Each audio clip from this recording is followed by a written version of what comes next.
কেমন হয় যদি আমরা ছোট্ট একটা ক্লাসের মাধ্যমে রাসায়নিক বন্ধন এই অধ্যায়ের গুরুত্বপূর্ণ এসকিউ গুলা দেখে ফেলি? দেখো, আমরা ছোট্ট একটা ক্লাস করব এবং ছোট্ট একটা ক্লাসে রাসায়নিক বন্ধনের যত গুরুত্বপূর্ণ টাইপের এসকিউ হওয়া পসিবল তোমার পরীক্ষার জন্য গুরুত্বপূর্ণ সেগুলো আমরা সলভ করে দিচ্ছি খুবই কম সময়। আসসালামু আলাইকুম সবাইকে, কেমন আছো তোমরা সবাই? আশা করি তোমরা সবাই অনেক অনেক ভালো আছো এবং সুস্থ আছো। আমি তোমাদের নূর ভাইয়া। তুমি ইতিমধ্যে হয়তোবা আমাদের সমীকরণ একাডেমির পেজে দেখেছো যে নূর ভাইয়া প্রতিনিয়ত তোমাদের জন্য one shot MCQ, one shot CQ, তারপরে এই এসকিউ গুলো আপলোড করছে। কারণ অনেকের স্পেসিফিক অধ্যায় দরকার হয় যে শুধু পদার্থের গঠনে আমি সিকিউ এমসিকিউ দেখবো, শুধু খনিজ সম্পদ জীবাশ্ম সিকিউ এমসিকিউ এসকিউ দেখবো। তো এই জন্য আমি আলাদা আলাদা করে পার্ট করে কিন্তু সমীকরণ একাডেমির পেজে আপলোড দিচ্ছি। তো তুমি সমীকরণ একাডেমির পেজে ঢুকলেই আমার ক্লাসগুলো পেয়ে যাবা, ঠিক আছে? তো এখন আমরা হচ্ছে রাসায়নিক বন্ধন এই অধ্যায়ের গুরুত্বপূর্ণ এসকিউ গুলো সলভ করবো। চলো, যেহেতু ভালো কাজ করছি, পড়াশোনা করছি, তো অবশ্যই আমাদের ক্লাসটা আল্লাহ তাআলার নাম নিয়ে শুরু করব। বিসমিল্লাহির রহমানির রহিম। এবং আজকের ক্লাসে আমরা যা যা পড়বো এটা যাতে আমরা অনেকদিন ধরে মনে রাখতে পারি, এর জন্য আল্লাহ তাআলার কাছে দোয়া করব। রাব্বি জিদনি ইলমা, রাব্বি জিদনি ইলমা, রাব্বি জিদনি ইলমা। হে আল্লাহ, তুমি আমার জ্ঞান বাড়ায় দাও, আমিন। আমরা শুরুর এসকিউটা দেখি যে সোডিয়াম এবং পটাশিয়ামের যোজনী একই কেন। আচ্ছা, তো এটা তো ইলেক্ট্রোমিনাস করলেই দেখা যাবে যে সোডিয়ামের ইলেক্ট্রোমিনাস যখন করবা, আগে তুমি সবার আগে এখানে যোজনীর সংজ্ঞাটা দিবা। যোজনীর সংজ্ঞা এটা দিতে পারো, চাইলে যোজনীর সংজ্ঞাটা দিয়ে দিতে পারো যে একটা পরমাণুর সাথে আরেকটা পরমাণু যুক্ত হওয়ার যে ক্ষমতা, একটা বন্ধন গঠনের জন্য একটা পরমাণু আরেকটা পরমাণুর সাথে যুক্ত হওয়ার যে পাওয়ার বা ক্ষমতা, সেটাকে আমরা বলি যোজনী। তো সোডিয়ামের ইলেকট্রোমিনাস দেখো 1s2 2s2 2p6 3s1। শেষ কক্ষপথে কয়টা ইলেকট্রন বলো? একটা। আর পটাশিয়ামের ইলেকট্রোমিনাস যদি দেখো, পটাশিয়াম হচ্ছে 19, 1s2 2s2 2p6 3s2 3p6 4s1। এই যে, তো পটাশিয়ামের শেষ কক্ষপথে ইলেকট্রন কয়টা বলো তো? একটা।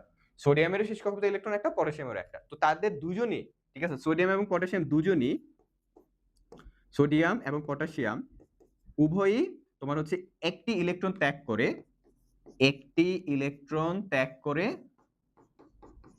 ত্যাগ করে নিষ্ক্রিয় গ্যাসের ইলেকট্রন সর্জন করে। কার বলতো? নিষ্ক্রিয় গ্যাস। মানে তাদের দুজনই এক কেন? কারণ তাদের দুজনেরই শেষ কক্ষপথে একটা ইলেকট্রন আছে। তারা যখন বন্ধন গঠন করতে যাবে তখন কি হবে? দুজনে একটা করে ইলেকট্রন ত্যাগ করবে। সেও একটা ইলেকট্রন ত্যাগ করবে, এখানে সোডিয়াম হবে, সরি।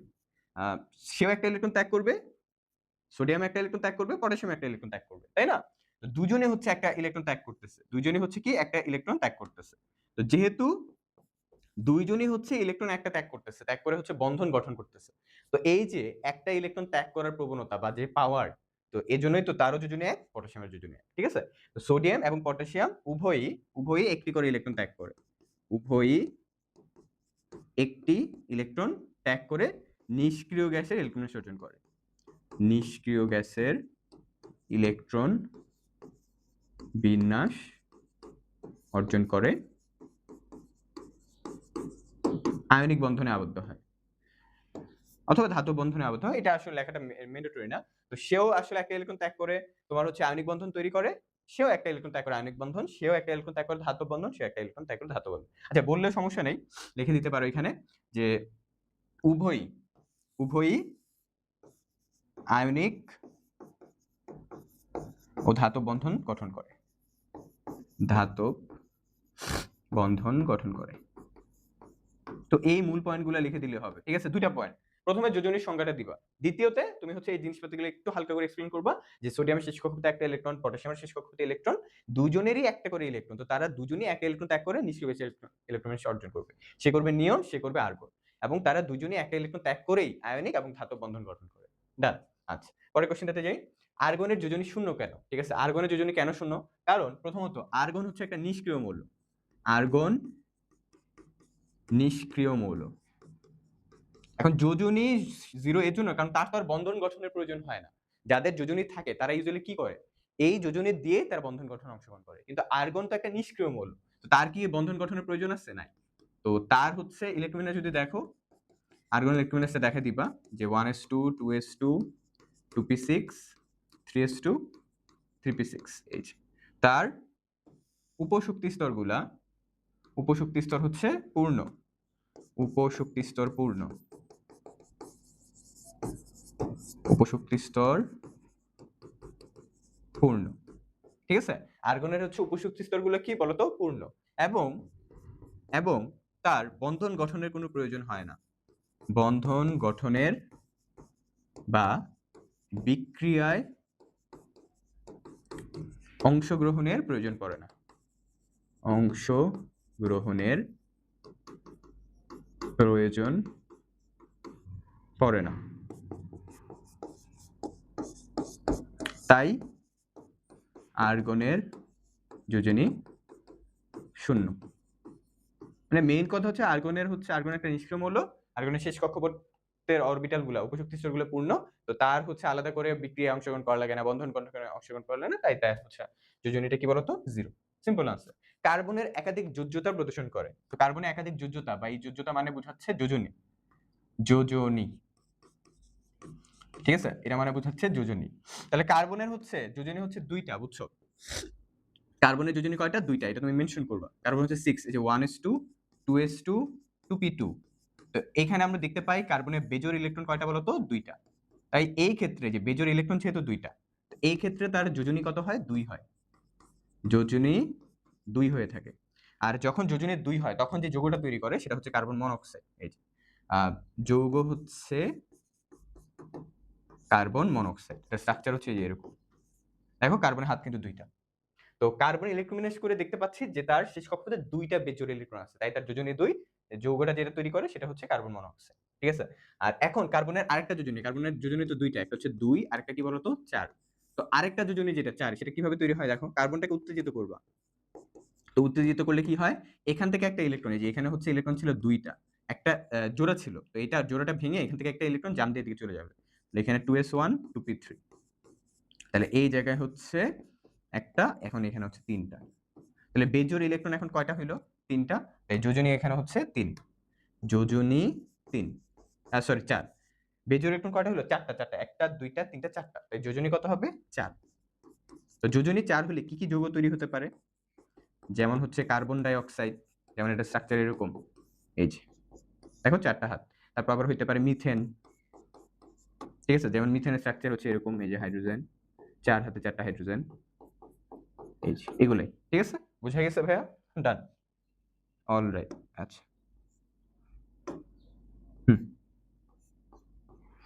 তাহলে এই যে CH4, তাহলে কার্বনের একাধিক যোজ্যতা কিভাবে প্রদর্শন করে সেটা দেখা যাবে ইলেকট্রোমিনেস করে। যে যোজনী 2 কার্বন মনোক্সাইড তৈরি করতেছে, যোজনী 4, এই 4টা বেজোড় ইলেকট্রন, তাই 4 যোজনী। তো তার পাওয়ার 4, তো সে হচ্ছে কার্বন ডাই অক্সাইড তৈরি করতে পারে, মিথেন তৈরি করতে পারে, আচ্ছা CCl4 তৈরি করতে পারে।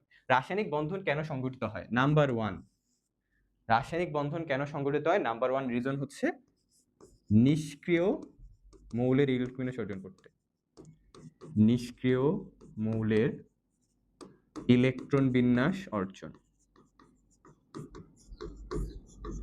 এটা হচ্ছে প্রথম রিজন।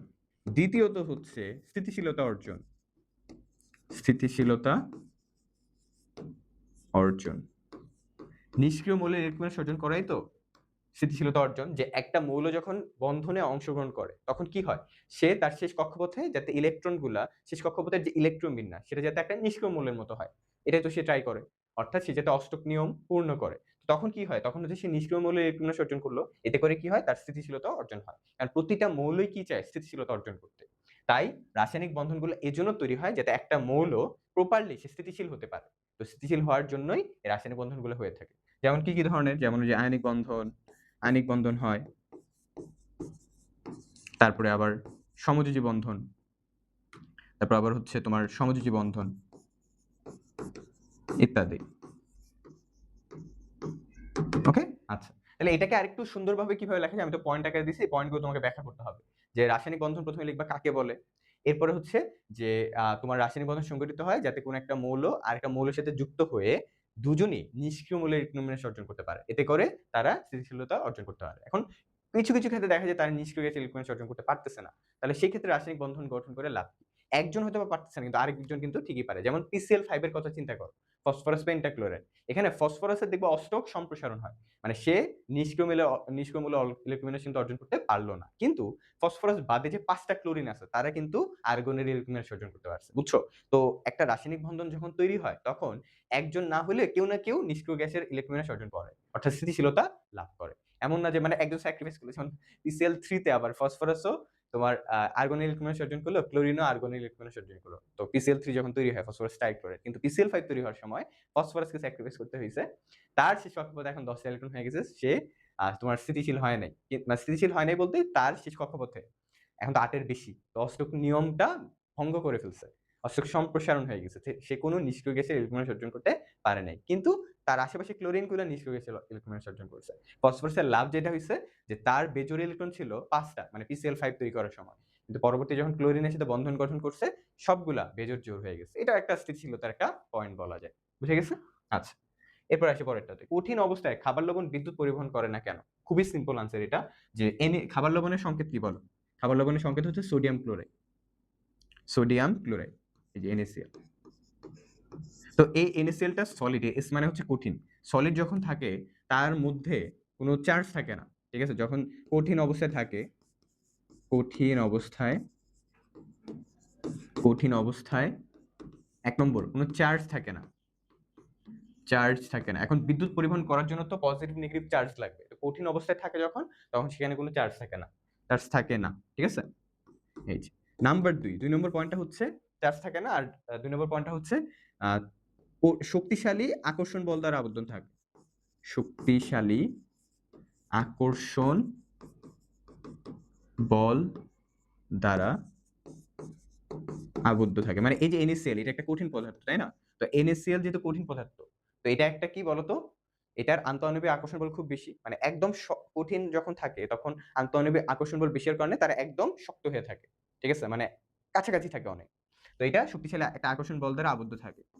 তো এতে করে এখানে তো কোনো পজিটিভ চার্জ নেগেটিভ চার্জ পাইলাম না, কোনো চার্জ থাকে না, তাহলে এটা বিদ্যুৎ পরিবহন কিভাবে করবে, তাই না? এটা হচ্ছে রিজন। তাহলে NaCl কে বিদ্যুৎ পরিবহন করাইতে হলে, NaCl কে বিদ্যুৎ পরিবহন করাতে হলে কি করতে হবে? হয় গলাতে হবে তাপ দিয়ে, তরলে রূপান্তর অথবা পানিতে মিশিয়ে জলীয় দ্রবণ তৈরি করা, পানিতে মিশলে জলীয় দ্রবণ তৈরি হবে, তখন এই যে এখানে যেটা হবে, এই NaClটা তখন কি হবে বলতো, এই যে আয়ন তৈরি করবে Na+Cl-, তখন এটা কি হবে? বিদ্যুৎ পরিবহন করতে পারবে, এই যে এটা তৈরি হইলে বিদ্যুৎ পরিবহন হবে, বিদ্যুৎ পরিবহন হবে, বুঝে গেছে? আচ্ছা, তাহলে কঠিন অবস্থায় খাবার লবণ বিদ্যুৎ পরিবহন করতে পারে না এজন্য যে কঠিন অবস্থায় NaClটা তো একটা যৌগ আকারে আছে, তার মধ্যে কোনো চার্জ নাই, সে একটা শক্তিশালী আকর্ষণ বল দ্বারা আবদ্ধ থাকে। তাকে যদি বিদ্যুৎ পরিবহন করাতে চাই তাহলে তাকে তাপ দিয়ে তরলে কনভার্ট করতে হবে, মানে গলায়া, নাম্বার 1। নাম্বার 2 হচ্ছে তাকে পানিতে মিশিয়ে জলীয় দ্রবণ তৈরি করতে হবে, অর্থাৎ এটাকে যদি আমি পানিতে মিশাই, ধরো এটাকে যদি আমি পানিতে মিশাই H2O, তাহলে এখানে হচ্ছে তোমার কি তৈরি হবে বলতো, এখানে তোমার তৈরি হবে সোডিয়াম প্লাস আর হচ্ছে Cl-, এই যে পজিটিভ নেগেটিভ চার্জ আছে, মানে বিদ্যুৎ পরিবহন তৈরি করতে পারবে। ডান, ওকে। এরপরে অষ্টক এবং দুইয়ের নিয়মের মধ্যে দুইয়ের নিয়ম অধিকতর উপযোগী কেন? তার আগে তুমি লিখবা যে অষ্টক নিয়মটা আসলে কি। অষ্টক নিয়ম মানে হচ্ছে, অষ্টক নিয়ম যৌগ গঠনের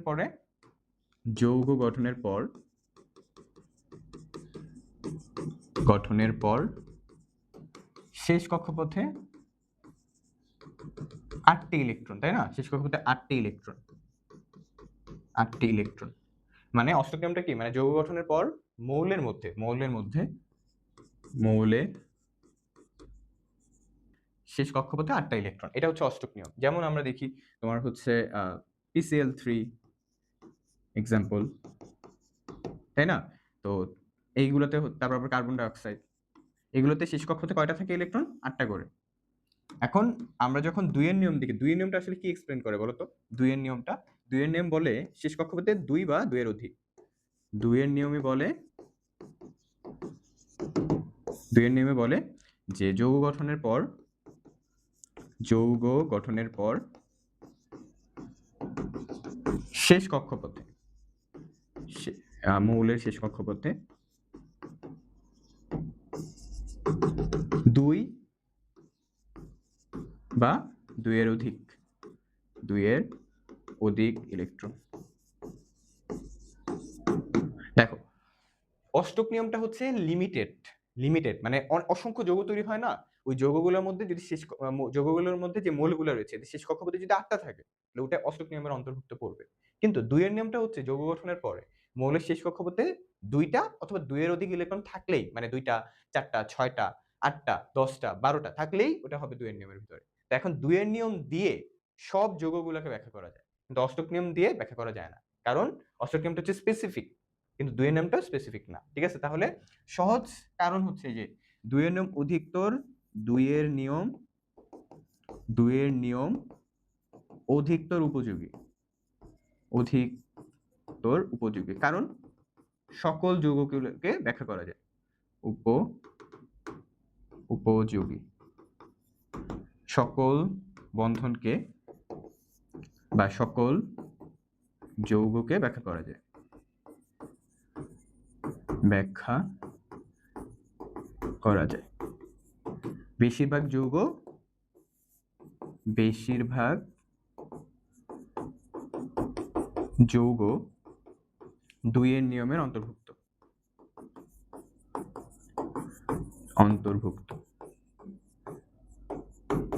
বুঝা গেছে? তাহলে এখানে মেইন কারণটা হচ্ছে যে অষ্টক নিয়ম দিয়ে আমি লিমিটেড, মানে শেষ কক্ষপথে 8টা থাকলেই এটা অষ্টক নিয়মের ভিতর পড়বে, এটা লিমিটেড। কিন্তু 2 এর নিয়ম কোনো লিমিটেশন নাই, ও বলছে যে শেষ কক্ষপথে 2টা বা 2 এর অধিক থাকলেই সেটা হবে 2 এর নিয়মের ভিতর। বুঝছো? 2 বা 2 এর অধিক থাকলে সেটা 2 এর নিয়ম। তার মানে বেশিরভাগ যৌগগুলোই দেখবা অনেক ক্ষেত্রে যে শেষ কক্ষপথে 2টা আছে অথবা 4টা, 6টা, 8টা, 10টা এরকম, তো এগুলো সবগুলোই বেশিরভাগ কি 2 এর নিয়মের অন্তর্ভুক্তই পড়তেছে, মানে এটা দিয়ে সহজে ব্যাখ্যা করা যায়। ঠিক আছে, অষ্টক নিয়মটাও তো তাহলে 2 এর নিয়মের ভিতর পড়তেছে, তাই না? অষ্টক নিয়মটাও কিন্তু 2 এর নিয়মের ভিতরে তাহলে আলটিমেটলি পড়ে যাচ্ছে, কারণ যেহেতু বলছে 2 বা 2 এর অধিক ইলেকট্রন, 2টা হতে পারে, 4টা হতে পারে, 6টা হতে পারে, 8টা থাকতে পারে। 8টা হইলে ওটা অষ্টক নিয়মে হবে, 2 এর নিয়মে হবে। ঠিক আছে, তো অষ্টক নিয়ম কিন্তু 2 এর নিয়মের ভিতরে পড়ে যাচ্ছে। ওকে, আর তাহলে বেশিরভাগ মানে সব যৌগ, প্রায় সব যৌগ তো 2 এর নিয়মের অন্তর্ভুক্ত হয়ে যাচ্ছে, যেহেতু অষ্টক নিয়মটা চলে আসতেছে। ঠিক আছে, আচ্ছা, তাহলে এই হচ্ছে আমাদের রিজন, আমরা হচ্ছে এটা লিখে দিব। তারপরে নিষ্ক্রিয় গ্যাসের স্থিতিশীলতা বলতে কি বোঝায়? তো স্থিতিশীলতা মানে হচ্ছে, এখানে যদি এই কথাটা আছে যে স্থিতিশীলতা, স্থিতিশীলতা বলতে এটা বলতে কি বোঝায়? এটা বলতে হচ্ছে শেষ শক্তি স্তরের উপশক্তি স্তর পূর্ণ থাকবে। এই যে, তো স্থিতিশীলতা বলতে যে ইলেকট্রন বিন্যাসে, মৌলের ইলেকট্রন বিন্যাসে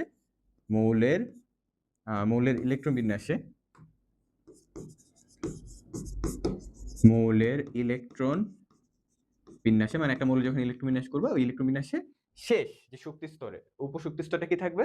পূর্ণ থাকবে। এই যে, এটা দিয়ে হচ্ছে আমরা স্থিতিশীলতা ব্যাখ্যা করতে পারি। যেমন এই যে তুমি যদি এখানে দেখো হিলিয়াম 1s2 শেষ কক্ষপথ পূর্ণ, তুমি যদি দেখো নিয়ন 1s2 2s2 2p6, তুমি যদি দেখো এই एग्जांपल গুলো অবশ্যই দিতে হবে যে এরা কেন স্থিতিশীল।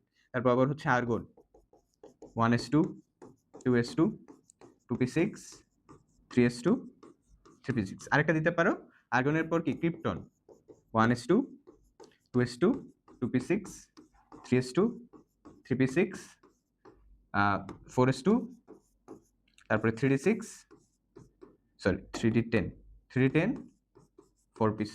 দেখো তুমি যদি ভালো করে তাকাও যে শেষ শক্তি স্তর উপশক্তি স্তরটা কিন্তু পূর্ণ। দেখো এই যে পূর্ণ, এই যে পূর্ণ 3p, এই যে 4p পূর্ণ, দেখছো? তাহলে শেষ শক্তি স্তরের উপশক্তি স্তরটা কি যাচ্ছে? পূর্ণ যাচ্ছে। তো এটাই বলতে স্থিতিশীলতা বোঝায়। একটা মৌল সবসময় স্থিতিশীল থাকতে চায়, অর্থাৎ সে চায় যে তার শেষ শক্তির উপশক্তি স্তরটা যাতে পূর্ণ থাকে। এখানে দেখতে পাচ্ছি হিলিয়ামের শেষ শক্তির 1 নম্বর শক্তি স্তর, এটার উপশক্তি স্তরটা পূর্ণ। তারপর আবার এই যে নিয়নেরটাও দেখতে পাচ্ছি পূর্ণ, কারণ পিতে 6টাই থাকতে পারে সর্বোচ্চ ইলেকট্রন, আর্গনেরটাও পূর্ণ, ক্রিপ্টনেরটাও পূর্ণ। বুঝে গেছে? ডান। আচ্ছা, পরের কোশ্চেনটাতে আসি আমরা। সাধারণ তাপমাত্রায় কার্বন ডাই অক্সাইড গ্যাস, কিন্তু সিলিকন ডাই অক্সাইড কঠিন কেন? তাহলে এটা আসলে পার্থক্য করে দেখা যায়। যেমন দেখো, প্রথমে তুমি এখানে লিখতে পারো যে কার্বন ডাই অক্সাইড, এটা হচ্ছে কার্বন ডাই অক্সাইডটা লিখলা, এখানে হচ্ছে সিলিকন ডাই অক্সাইডটা লিখলা। তাহলে এই জায়গায় হচ্ছে তুমি লিখলা যে কার্বন ডাই অক্সাইড হচ্ছে একটা অপোলার যৌগ, অপোলার সমযোজী যৌগ, সমযোজী পার্থক্য। আর এখানে তুমি লিখলা যে সিলিকন ডাই অক্সাইড হচ্ছে একটি দৈত্যাকার বৃহৎ পলিমার যৌগ, বলা যায় বৃহৎ যৌগ। তো এই যে এই কার্বন ডাইঅক্সাইডটার যৌগে কার্বন ডাইঅক্সাইড হচ্ছে আন্ত আণবিক আকর্ষণ বল খুব কম, আন্ত আণবিক আকর্ষণ বল কম, কারণ আমরা জানি গ্যাসীয় পদার্থের আন্ত আণবিক আকর্ষণ বল কি থাকে, কম থাকে। তো আন্ত আণবিক আকর্ষণ বল কম, দূরত্ব বেশি, আন্ত আণবিক দূরত্ব বেশি, আণবিক দূরত্ব বেশি। তাহলে এই স্ট্রাকচারটা কিরকম হয় দেখো, এই যে ধরো কার্বন ডাইঅক্সাইড অণু এখানে একটা আছে, এই যে দূরে আরেকটা আছে এখানে,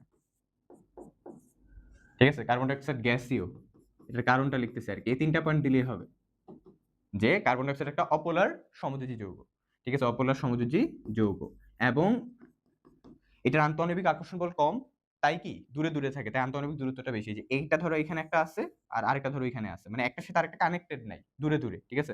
এটা আরেকটু দূরে পাঠিয়ে দিই, এই যে ধরো এখানে আছে, ঠিক আছে, দূরে দূরে।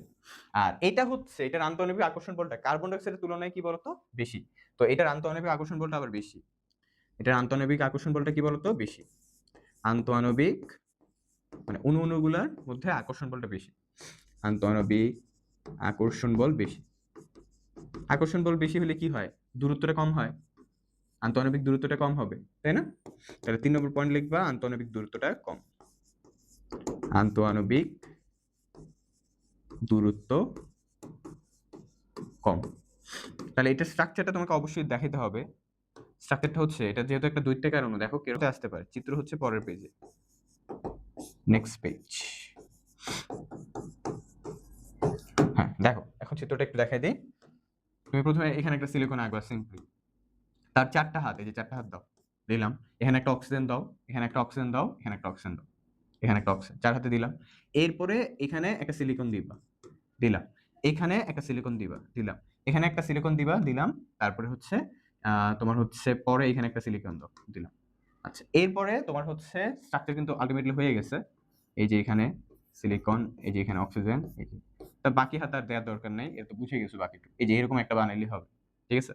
তো এখানে হচ্ছে হাত, এখানে একটা অক্সিজেন, এখানে একটা সিলিকন, তারপর এখানে একটা অক্সিজেন, এখানে একটা সিলিকনের হাত দিয়ে অক্সিজেনকে ধরে রাখছে। আর বাকি এখানে 4টা হাত দিয়ে দাও, এখানে দাও। তার মানে যত বাড়াইতে থাকবে তত বাড়তে থাকবে আর কি, বুঝছো? তো মেইন কথা হচ্ছে একটা সিলিকন আঁকার পরে 4 হাত দিবা, ঠিক আছে, 4টা হাত দিবা। এই যে 1 2 3 4, তো 4 হাতের এই এক হাতে অক্সিজেন দাও, এই হাতে অক্সিজেন দাও, এইটাতে দাও, এখানে দাও। সিলিকনের যোজন তো 4। তো এই অনুযায়ী হচ্ছে এই স্ট্রাকচারটা এতটুকু আঁকলে এনাফ, ঠিক আছে, এতটুকু আঁকলে হচ্ছে এনাফ। এই বাড়তি উপরের অংশটুকু না আঁকলেও হইতো, বাট আমি তাও আইকে দেখাই দিছি। তো এখানে হচ্ছে বাকি যেভাবে দিতে পারো, এইখানে পলিমার তো এটা তো বাড়তেই থাকবে, এটা যত যাক বাড়তেই থাকবে। এই যে অক্সিজেন, তারপর সিলিকন, এই যে এখানে হচ্ছে অক্সিজেন, ওকে। তাহলে এটা হচ্ছে সিলিকন ডাইঅক্সাইডের স্ট্রাকচার, মানে দৈত্যাকার অণু বলতে এটা অনেক বড় আর কি। পলিমার তো মানে একটার পর একটা যেতেই থাকে, এখানে আরেকটা সিলিকন ডাইঅক্সাইড, আরেকটা সিলিকন ডাইঅক্সাইড, আরেকটা সিলিকন ডাইঅক্সাইড, এইভাবে যেতে থাকবে। তো চিত্রটা হচ্ছে আইকানিও খুব সহজ, যে সিলিকন দিয়ে 4 হাতে 4টা অক্সিজেন দিবা, এরপরে নিজে নিজে দেখবা যে প্যাটার্নটা মিলে গেছে। আচ্ছা, এরপরে সাধারণ তাপমাত্রা হাইড্রোজেন গ্যাস কিন্তু পানি তরল কেন?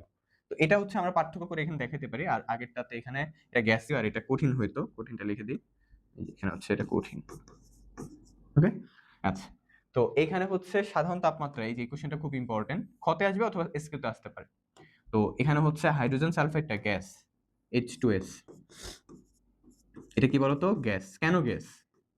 রিজনটাও খুবই ইজি, যে এটা একটা তোমার হচ্ছে অপোলার সমযোজী যৌগ, অপোলার সমযোজী, সেম রিজন আর কি, বুঝছো, অপোলার সমযোজী যৌগ। আর এটার আন্তঃআণবিক আকর্ষণ বলটা কম, আন্তঃআণবিক আকর্ষণ বল কম। আর আন্তঃআণবিক দূরত্বটা কি বলতো বেশি, মানে এটা তো গ্যাস তাই দূরে দূরে থাকবে, আন্তঃআণবিক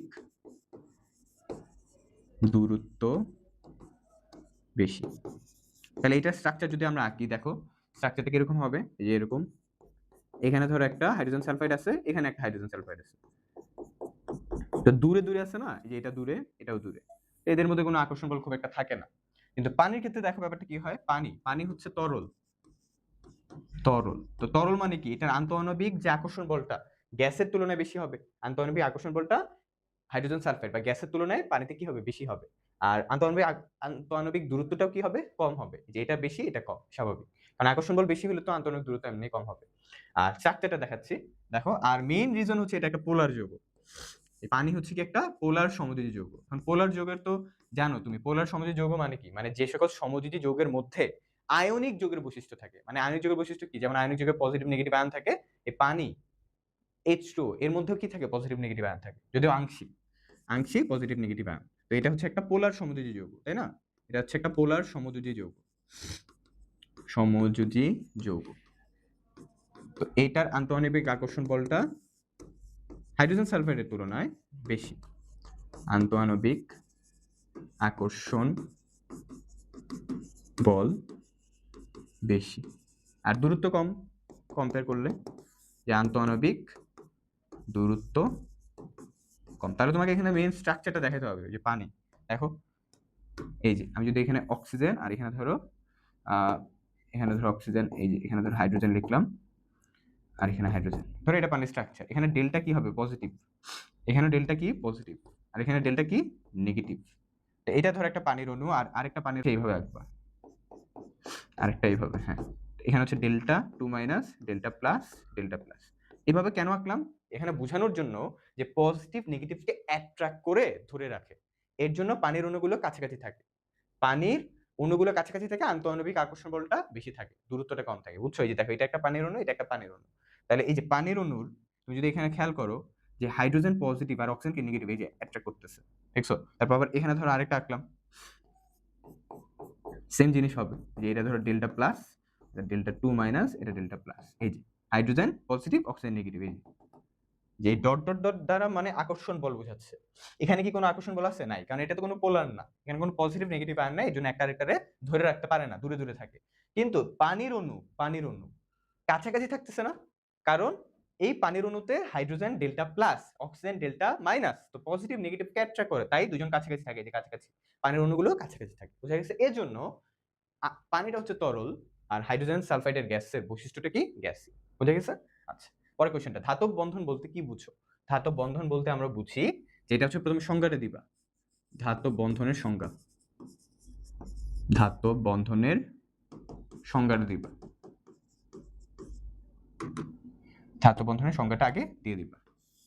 আচ্ছা, এরপরে তুমি হচ্ছে একটা ধাতব বন্ধন আঁকবা। ধাতব বন্ধনের সংজ্ঞা কি, যে একটা বন্ধন গঠনের জন্য যখন একটা ধাতু ইলেকট্রন ত্যাগ করে ক্যাটায়নে কনভার্ট হয়, এবং ওই ক্যাটায়নটা পরবর্তীতে যে ইলেকট্রনটা বের করলা, ওই ইলেকট্রনের সাথে একটা আকর্ষণ বলে আবদ্ধ থাকে, তো ওটাকে আমরা বলতেছি কি, ধাতব বন্ধন। যেমন জিনিসটা এরকম, আমি যদি তোমাকে দেখাই, ধরো সোডিয়াম একটা ইলেকট্রন ত্যাগ করে সোডিয়াম প্লাস ছিল। এখন আমরা দেখব সোডিয়ামের ধাতব বন্ধন, সোডিয়ামের ধাতব বন্ধন কিভাবে হয়ে থাকে। তো তোমার কাছে এক খণ্ড সোডিয়াম আছে, যে এখানে, ঠিক আছে, এক খণ্ড কি আছে, সোডিয়ামে, যেটা এখানে ধাতব বন্ধন এক্সপ্লেন করব। তো এখানে যেটা হয়, যে এই যে সোডিয়াম প্লাস, এই যে সোডিয়াম তো ইলেকট্রন ত্যাগ করে দিয়েছে, সোডিয়াম প্লাস, এই যে সোডিয়াম প্লাস, এই যে সোডিয়াম প্লাস, এই যে সোডিয়াম যখন একটা ইলেকট্রন ত্যাগ করে সোডিয়াম প্লাস হয়, তখন এই ইলেকট্রনগুলো কই যায়, ইলেকট্রনগুলো থাকে ওই সোডিয়ামের চারপাশে, এই যে এখানে হচ্ছে ইলেকট্রনগুলো থাকে, ছোটাছুটি করে। এখানে হচ্ছে এই যে ইলেকট্রন, এই যে ইলেকট্রন ছোটাছুটি করে, ইলেকট্রন, এই যে ইলেকট্রন, ইলেকট্রন, এই যে ইলেকট্রন। এখন ইলেকট্রনগুলো কোন চার্জ, নেগেটিভ চার্জ, সোডিয়াম কি পজিটিভ চার্জ। এই যে ইলেকট্রন নেগেটিভ এবং সোডিয়াম পজিটিভ, এর মধ্যে যে আকর্ষণ বলটা, এটাকে বলি ধাতব বন্ধন। এই আকর্ষণ বল দ্বারা একটা বন্ধনে আবদ্ধ থাকে, ওটাকে কি বলি, ধাতব বন্ধন। এবং এখানে যে সোডিয়াম প্লাস ক্যাটায়নটা আছে না, এই যে সোডিয়াম প্লাস ক্যাটায়ন, এটা নাম আছে, এটার নাম হচ্ছে পারমাণবিক শ্বাস, পারমাণবিক শ্বাস। এই চিত্রটা অবশ্যই আঁকতে হবে, 2 এ 2 পেতে হলে সংজ্ঞা দিবা, আর চিত্রটাকে একটু হালকা লিখে দিবা, যে সোডিয়াম প্লাসের নাম পারমাণবিক শ্বাস, এ হচ্ছে একটা ধাতব বন্ধনে থাকে, যেখানে ইলেকট্রনগুলো তার চারপাশে ছোটাছুটি করে, ঠিক আছে। আর ইলেকট্রনগুলোর নাম কি, সঞ্চারণশীল ইলেকট্রন, সঞ্চারণশীল ইলেকট্রন, ঠিক আছে। আচ্ছা, তো এইটা হচ্ছে তোমার সোডিয়ামের ধাতব বন্ধন। ম্যাগনেসিয়াম থাকলে magnesium 2 plus, magnesium 2 plus, magnesium 2 plus, magnesium 2 plus, electron electron electron চারপাশে দিলেই হবে, ঠিক আছে, ডান। এই হচ্ছে আমাদের ধাতব বন্ধন, সংজ্ঞা দিবা, এরপর চিত্র দিবা। আচ্ছা, এরপরে H2 এর বন্ধন জোড় এবং মুক্ত জোড় ইলেকট্রন বের করো। যদি এইভাবে কোশ্চেন আসে, তাহলে তুমি প্রথমে হচ্ছে H2 এর স্ট্রাকচারটা আঁকবা। যেমন আমি যদি তোমাকে এখানে হাইড্রোজেন ইলেকট্রনিশ করি, এটা তো 1s1, অক্সিজেন ইলেকট্রনিশ করলে, অক্সিজেন তো 8, 1s2, 2s2, 2p4। তো এখন এই যে 2p4 লিখলাম, এখানে হচ্ছে আমরা যদি দেখি বক্সটা যেখানে বেজোর ইলেকট্রন কয়টা আছে, এই যে দুইটা আছে, এই দুইটা বেজোর ইলেকট্রনের সাথে হাইড্রোজেন দুইটা এসে বন্ধন গঠনে অংশগ্রহণ করে, তাই না? এরপরে তুমি চিত্রটা এঁকে দাও। এই যে অক্সিজেন প্রথম কক্ষপথে দুইটা, দ্বিতীয় কক্ষপথে হচ্ছে এখানে এক জোড়া আছে, এই যে 2s2 আর কি, এক জোড়া। তাহলে এই জোড়াটা লেখো, লিখলাম জোড়াটা। আরেক জোড়া আছে যে 2p এর ভিতরে, লেখো আরেক জোড়াটা লিখলাম। আর বেজোর ইলেকট্রন একটা একটা লেখো, এখানে একটা এখানে একটা। এবার হাইড্রোজেনটা অ্যাড করো, এই যে হাইড্রোজেন অ্যাড করলাম। এই হাইড্রোজেনেরও তো একটা বেজোর ইলেকট্রন আছে, এই যে একটা, তো এটা হাইড্রোজেনের অক্সিজেনের সাথে শেয়ার করবে, যে ক্রস দ্বারা বুঝাইলাম। আরেকটা হাইড্রোজেন আসবে, সেও শেয়ার করবে, যে ক্রস দ্বারা বুঝাইলাম। তো এটা হচ্ছে পানি, তাই না? পানির স্ট্রাকচার H2O, দেখি H2O। ওকে, আচ্ছা। তাইলে এখন আমি যেটা বলতে চাচ্ছিলাম যে এইখানে তোমার এখানে হচ্ছে এটা তো পানি স্ট্রাকচার, এখানে আমাকে বের করতে বলছিল বন্ধন জোড় ইলেকট্রন আর মুক্ত জোড় ইলেকট্রন বের করতে। আচ্ছা, তাইলে এখানে বন্ধন জোড় ইলেকট্রন মানে কি? একটা সমযোজী বন্ধন তৈরি হওয়ার সময় যতগুলা ইলেকট্রন বন্ধন গঠনে অংশগ্রহণ করে, ঠিক আছে? এবং যত জোড়া বন্ধন গঠনে অংশগ্রহণ করে ওটাকে বলি বন্ড পেয়ার ইলেকট্রন বা বন্ধন জোড় ইলেকট্রন। তো আমার এখানে বলছিল পানির বন্ধন জোড় এবং মুক্ত জোড় ইলেকট্রন বের করতে, তাই আমি সবার কি করছি যে পানির যে বন্ধনে কিভাবে তৈরি হয়, পানিটা কেমনে তৈরি হয় অক্সিজেন এবং হাইড্রোজেনের সাথে, সেটা আগে একটু দেখাই দিচ্ছি ছোট করে। এরপর আমি চিত্রটা আঁকছি, চিত্রটা আঁকার পরে আমি এখানে দেখতে পাইলাম যে আমাকে জানতে চাইছে যে বন্ধন জোড় এবং মুক্ত জোড় না, তো বন্ধন জোড় কাকে বলে? যে একটা সমযোজী বন্ধনে যত জোড়া ইলেকট্রন বন্ধন গঠনে অংশগ্রহণ করে। এখানে কয় জোড়া দেখো, এখানে এক জোড়া, এখানে এক জোড়া, দুই জোড়া। তাহলে বন্ধন জোড় ইলেকট্রন বা যেটাকে ইংলিশে বলি বন্ড পেয়ার ইলেকট্রন কয়টা? এখানে দুইটা। তাহলে এখানে লেখো দুই, লিখলাম। একটা সমযোজী বন্ধন, এই যে এটা হচ্ছে পানি একটা সমযোজী বন্ধন, তাই না? যেখানে অক্সিজেন এবং হাইড্রোজেন ইলেকট্রন শেয়ার করে। এই বন্ধনে আমি দেখতে পাচ্ছি এই এক জোড়া এই এক জোড়া, দুই জোড়া ইলেকট্রন শেয়ার হয়েছে। ডান, নাম্বার 1। মুক্ত জোড় ইলেকট্রন চাইছে, মুক্ত জোড় ইলেকট্রন। তাহলে মুক্ত জোড় ইলেকট্রন কি? একটা সমযোজী বন্ধনে শেষ কক্ষপথে যে জোড়া ইলেকট্রন বন্ধন গঠনে অংশগ্রহণ করে না। তুমি যদি এই পুরা যৌগটার দিকে খেয়াল করো, এই পুরা যৌগটার দিকে খেয়াল করো, যে শেষ কক্ষপথে আছে অক্সিজেনের শেষ কক্ষপথে, এখানে কিন্তু ইলেকট্রন আছে কিন্তু হাইড্রোজেনের নাই, তাহলে হাইড্রোজেনটা হিসাব হবে না এখানে। মানে হাইড্রোজেনের তো মুক্ত জোড় ইলেকট্রন নাই, কিন্তু অক্সিজেন আছে, দেখো এখানে এক জোড়া এখানে এক জোড়া। এই শেষ কক্ষপথ কিন্তু শেষ কক্ষপথে যে জোড়া ইলেকট্রনটা বন্ধন গঠনে অংশগ্রহণ করে নাই, এই এক জোড়া কিন্তু বন্ধন গঠনে অংশগ্রহণ করে নাই, তো তাদেরকে বলি লোন পেয়ার ইলেকট্রন, একা যারা বন্ধন গঠন করে না, ঠিক আছে? তাহলে মুক্ত জোড় ইলেকট্রন হচ্ছে কোন একটা সমযোজী বন্ধনে শেষ কক্ষপথে যে জোড়া ইলেকট্রনটা বন্ধন গঠনে অংশগ্রহণ করে না, এই যে এও বন্ধনে নাই এও বন্ধনে পার্টিসিপেট করে না। তো এখানে এটাকে ইংলিশে বলি মুক্ত জোড় ইলেকট্রনটাকে ইংলিশে বলি লোন পেয়ার ইলেকট্রন। কয়টা আছে? দুইটা, এই যে একটা দুইটা, দুই জোড়া, এই দুইটা লিখছে, এক জোড়া দুই জোড়া, দুই পেয়ার, এই জোড় মানে জোড়া বোঝাচ্ছে, ঠিক আছে? শেষ। তো এইভাবে আমরা যদি পরীক্ষা যদি এইভাবে লিখে ফেলি তাহলে দুই পাবো ইনশাআল্লাহ। ইলেকট্রন করো, বন্ধনটা দেখো, বন্ধন থেকে দেখি বের করে দাও লোন পেয়ার বন্ড পেয়ার। আচ্ছা, এরপরে সালফেট একটা যৌগমূলক ব্যাখ্যা করো। আচ্ছা, সালফেটের সংকেত কি? সালফেটের সংকেত হচ্ছে SO4 2-। তো এটা একটা যৌগমূলক মানে কি? যৌগমূলক মানে হচ্ছে এটা কোনো যৌগ না, এটা হচ্ছে পরমাণু গুচ্ছ যারা আয়নের মতো আচরণ করে, মানে যারা যৌগ তৈরি করতে চায়। আমার কথা বুঝছো? যে সালফেট একটা যৌগমূলক বলতে এটা বুঝায়, এটা কিন্তু কোনো যৌগ না, এটা হচ্ছে অনেকগুলো পরমাণু মিলে একটা পরমাণু গুচ্ছ তৈরি করছে, পরমাণু গুচ্ছ, এই যে এটা, যেটা আয়নের মতো আচরণ করে, এই যে এটা কি আয়ন আছে না, তাই এটা আয়নের মতো আচরণ করতেছে, তো এটাকে আমরা বলতেছি যৌগমূলক। এবং তারা যৌগ তৈরি করতে চায়, কিভাবে তৈরি করতে পারে এটা তুমি এখানে দেখাবা, তার আগে সালফেটটা কেমনে তৈরি হলে সেটা দেখাতে পারো। দেখো আমি তোমাকে এখানে দেখাই, এটা হচ্ছে সালফার ট্রাইঅক্সাইড, একটা যৌগ। এই যখন অক্সিজেন 2- এর সাথে সন্নিবেশ সমযোজী বন্ধন গঠন করে, কি বলে এটাকে? সন্নিবেশ সমযোজী বন্ধন, সন্নিবেশ সমযোজী বন্ধন, সন্নিবেশ সমযোজী বন্ধন, ঠিক আছে? এটা কি? সন্নিবেশ সমযোজী বন্ধন। সন্নিবেশ সমযোজী বন্ধন তোমাদের এই ক্লাসে নাই, কিন্তু তোমরা যখন উপরে ক্লাসে উঠবা তখন পড়বা। তো সন্নিবেশ সমযোজী বন্ধন বলতে এমন একটা বন্ধন যে বন্ধনে শুধুমাত্র একজনই ইলেকট্রন শেয়ার করে। নরমালি সমযোজী বন্ধনে কি হয় বলো? দুইজন ইলেকট্রন শেয়ার করতেছে, আমি একটা তুমি একটা, অথবা আমি দুইটা তুমি দুইটা, অথবা আমি তিনটা তুমি তিনটা। কিন্তু সন্নিবেশ সমযোজী বন্ধনে ইলেকট্রনটা শেয়ার হয় শুধুমাত্র একজনের কাছ থেকে। যেমন এখানে সালফার ট্রাইঅক্সাইড আছে আর এখানে অক্সিজেন 2- আছে, তো এদের যখন বন্ধনটা তৈরি হয়, এখানে অক্সিজেন 2- শুধু ইলেকট্রন শেয়ার করে, মানে অক্সিজেন 2- তার ইলেকট্রনটা সালফারের সাথে শেয়ার করে, এখানে সরি সালফার ট্রাইঅক্সাইডের সাথে শেয়ার করে। সালফার ট্রাইঅক্সাইড কিন্তু এখানে কোনো পার্টিসিপেটই করে না ইলেকট্রন শেয়ারে, ঠিক আছে? এই যে O2- যখন এই সালফেটের সাথে সালফার ট্রাইঅক্সাইডের সাথে ইলেকট্রন শেয়ার করতেছে, করে এখানে একটা সন্নিবেশ সমযোজী বন্ধন তৈরি হয়, ফলে এখানে তৈরি হচ্ছে তোমার এই যৌগমূলকটা, যেটার নাম কি? সালফেট। এই বুঝছো, এইভাবে সালফেটটা তৈরি হয়, এইভাবে সালফেটটা বেসিক্যালি তৈরি হয়।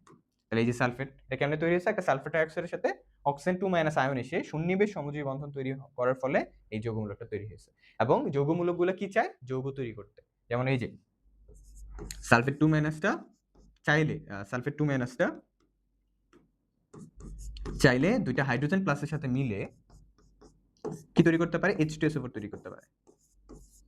এই যে H2SO4, বুঝছো? কি তৈরি করতে পারে? H2SO4 তৈরি করতে পারে। একটা সালফেট আয়ন চাইলে দুইটা হাইড্রোজেন প্লাসের সাথে মিলে কি তৈরি করতে পারে? চাইলে সালফিউরিক অ্যাসিড তৈরি করতে পারে বা হাইড্রোজেন সালফেট তৈরি করতে পারে। তো এটা তো যৌগমূলকগুলো সবসময় চাইবে যৌগ তৈরি করতে।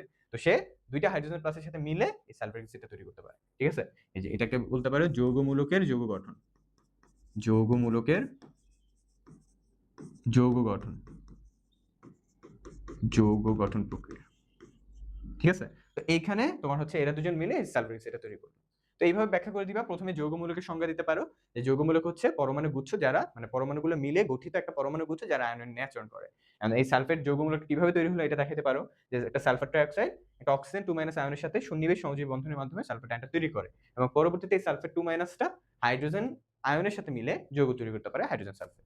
ওকে, আচ্ছা। এরপরে অ্যামোনিয়াতে কয় ধরনের বন্ধন আছে? খুবই ইম্পর্টেন্ট। দেখো অ্যামোনিয়াটা কিভাবে তৈরি হয়? অ্যামোনিয়া কিন্তু একটা যৌগমূলক, তাই না?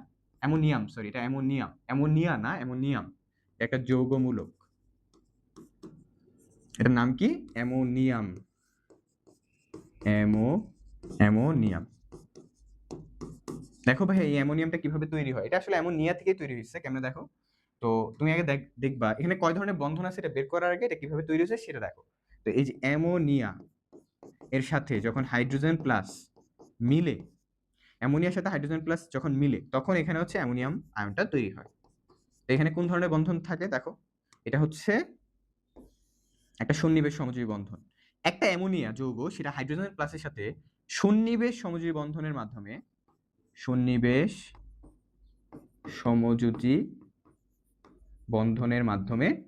অ্যামোনিয়াম আয়নটা তৈরি করে। ঠিক আছে? তো এখন এখানে কিভাবে জিনিসটা হয়? অ্যামোনিয়াতে নাইট্রোজেনে আছে এক জোড়া মুক্ত জোড় ইলেকট্রন। এই যে একটা মুক্ত জোড় ইলেকট্রন আছে, একটা লোন পেয়ার ইলেকট্রন আছে। এইটা কি করে? এটা হচ্ছে এই হাইড্রোজেন প্লাসের সাথে শেয়ার করে সন্নিবেশ সমযোজী বন্ধন তৈরি করে। তো সন্নিবেশ সমযোজী বন্ধন কাকে বলে? একটু আগে বললাম যে বন্ধনে শুধুমাত্র একটা পার্টি থেকে ইলেকট্রন শেয়ার হয়। মানে একজনই ইলেকট্রন শেয়ার করতেছে। নরমাল সমযোজী বন্ধনে কি হয়? আমি একটা ইলেকট্রন শেয়ার করি, তুমি একটা ইলেকট্রন শেয়ার করো। কিন্তু সন্নিবেশে হয় আমি দুইটা ইলেকট্রন আমার থেকে নিয়ে তোমার সাথে শেয়ার করব। আমার কাছ থেকে 100 টাকা আছে, তোমার কাছে 100 টাকা নাই। আমার 100 টাকা আমরা দুজন ভাগ করে খাবো। আমি 50 তুমি 50 এরকম। তো এখানে অ্যামোনিয়ার মুক্ত জোড় ইলেকট্রনটা হাইড্রোজেন প্লাসের সাথে শেয়ার করে সন্নিবেশ সমযোজী বন্ধন গঠন করে অ্যামোনিয়াম আয়নটা তৈরি করে। এখন জিজ্ঞেস করছি কয় ধরনের বন্ধন আছে? অ্যামোনিয়াতে তো একটা বন্ধন আছে, তাই না? এই যে অ্যামোনিয়াতে সমযোজী বন্ধন। এই অ্যামোনিয়াটা যখন তৈরি হয় তখন কি সমযোজী বন্ধনের মাধ্যমে তৈরি হয়? অ্যামোনিয়াটা নাইট্রোজেন একটা অধাতু, হাইড্রোজেন একটা অধাতুর সাথে ইলেকট্রন শেয়ার করে যে বন্ধনটা তৈরি হয় তাকে আমরা বলি সমযোজী বন্ধন। আর অ্যামোনিয়ার হাইড্রোজেন প্লাস মিলে যেটা তৈরি করে সেটাকে বলি সন্নিবেশ সমযোজী বন্ধন। তাহলে এখানে একটা সমযোজী বন্ধন আছে শুরুতে অ্যামোনিয়া তৈরি করতে, অ্যামোনিয়ার সাথে হাইড্রোজেন প্লাস মিলে আরেকটা বন্ধন তৈরি করছে। তাহলে কয় ধরনের বন্ধন আছে টোটাল? 2 ধরনের। কয় ধরনের বন্ধন আছে? 2 ধরনের। ঠিক আছে? কয় ধরনের বন্ধন আছে? 2 ধরনের। আমরা মাথায় রাখবো 2 ধরনের। ঠিক আছে? একটা হচ্ছে সমযোজী আর একটা সন্নিবেশ সমযোজী বন্ধন। ডান। ওকে।